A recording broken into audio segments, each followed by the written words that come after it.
Olá pessoal, continuando então nas nossas discussões e assuntos referentes ao Estatuto da Advocacia, né, na parte de ética profissional.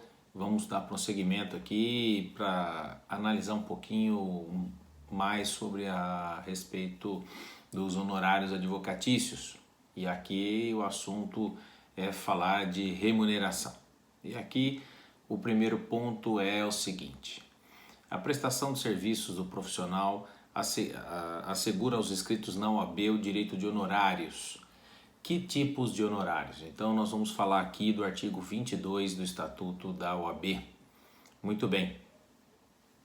Os honorários eles podem ser honorários, ou seja, pagamento pelo trabalho, convencionados. Essa é a primeira categoria de honorários, onde esses honorários serão acordados, ou seja, um acordo entre cliente e o advogado.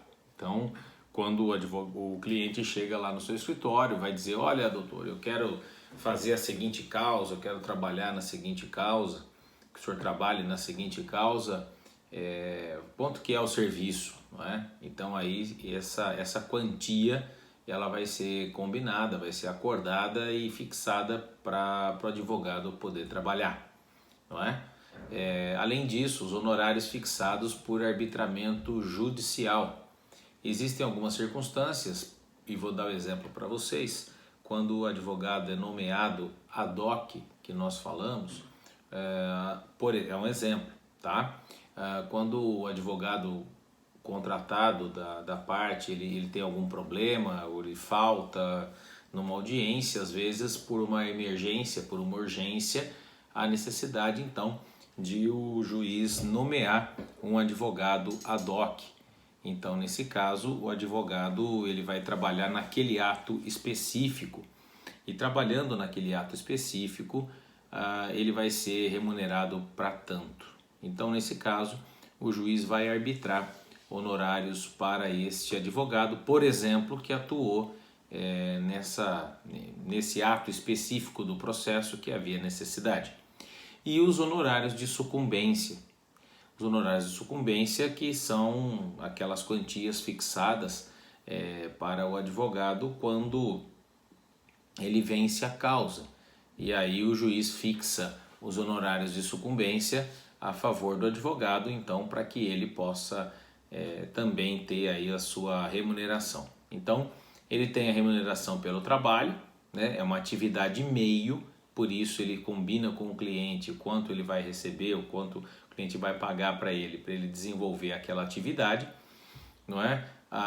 E tem os honorários de sucumbência. Se ele vencer, caso ele vença, também tem essa quantia. O grande problema nessa situação toda, e a explicação que vem ao caso aqui, é como explicar para o cliente que essa quantia, ou seja, os honorários de sucumbência, ou seja, os resultantes do processo, eles não são do cliente, eles são do advogado. Essa é a circunstância que talvez seja uma dificuldade depois na vida prática, para o advogado explicar para o seu cliente que os honorários de sucumbência, eles poderão vir do processo, e vindo do processo vai para o advogado. Ah, professor, mas eu vou falar antes para o cliente. Tudo bem. Aí o cliente fala assim: bom, se você ganhar, então você recebe do processo, eu não vou te pagar nada. Não é por aí, porque todo o trabalho que você desenvolveu não é um trabalho de resultado, é um trabalho de estudo, é um trabalho técnico, é um trabalho que você vai ter despesa para fazer esse trabalho também. Então, é um trabalho que não vai exigir aí a ocorrência do resultado sempre positivo, muitas vezes. Então, isso tem que ser muito bem explicado. Para quê? Para que o advogado não saia lesado, e também para que o cliente saiba que, caso ele perca o processo, ele vai ter que pagar o advogado da parte contrária, tá? Então, isso é muito importante nesse momento e nessa seara. Tudo bem? Em prosseguimento, nós temos aqui o advogado que vai fazer a prestação de serviço para alguém que utilize da assistência judiciária gratuita. Na falta de defensoria pública, não é? Esses honorários serão fixados pelo juiz né, é uma outra modalidade aqui de arbitramento judicial, vão ser fixados pelo juiz segundo a tabela organizada pelo Conselho Seccional da OAB e pagos pelo Estado. Então, o Conselho Seccional da OAB ele vai ter uma tabela de honorários para determinada causa, determinado processo, assunto, e quando o advogado for utilizar dessa sistemática de ele trabalhar em substituição à defensoria pública onde não houver, por meio desse convênio, então ele faz jus a essa fixação pelo magistrado, né, em cima de uma tabela, e essa tabela é confeccionada então pela OAB, e quem marca com esse pagamento então é o Estado, tá? Então sai lá a certidão do processo, o advogado depois dá entrada no pedido para pagamento desse valor, ok? Então anotem aí essa circunstância. Muito bem. O arbitramento judicial também é cabível quando não há estipulação ou acordo dos honorários. Então, neste caso, o arbitramento será feito pelo juiz em remuneração compatível com o trabalho e o valor econômico da questão, não podendo ser inferiores aos estabelecidos na tabela do Conselho Seccional da OAB. Então, se o advogado trabalha em serviço gratuito, como nós falamos, né, em assistência judiciária gratuita, ele se convenia para fazer isso, nesse caso segue-se a tabela.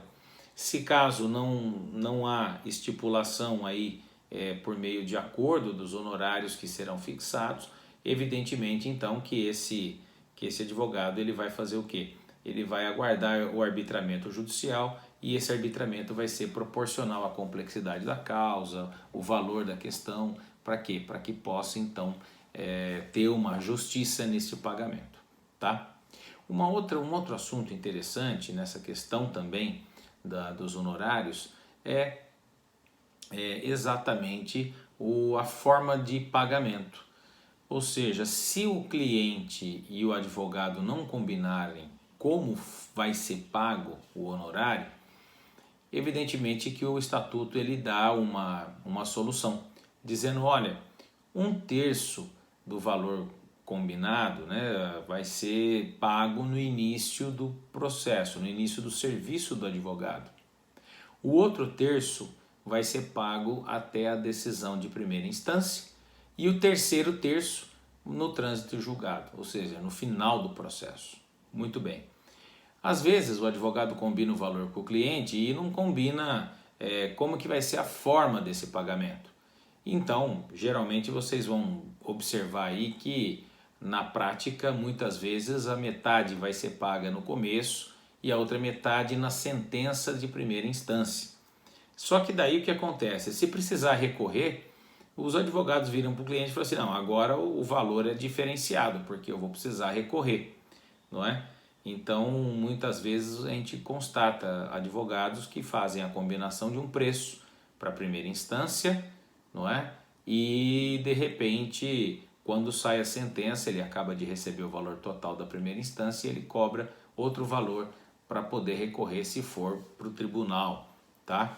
Então, também bastante atenção quanto a isso, porque, na verdade, o parágrafo 3º não diz isso. Ele diz que a causa é 1/3 no começo, 1/3 na decisão de primeira instância e o restante ao final do processo.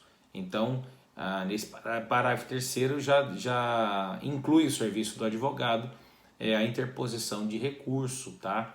Então, cuidado com essas pegadinhas interpretativas. Muito bem.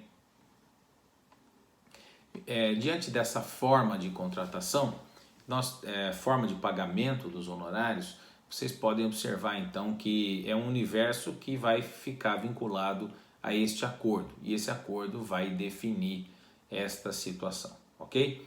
Muito bem, nós encerramos aqui essa parte e daqui a pouquinho a gente continua então falando inclusive de formas até de execução desses honorários por parte do advogado, ok? Um abraço e até já.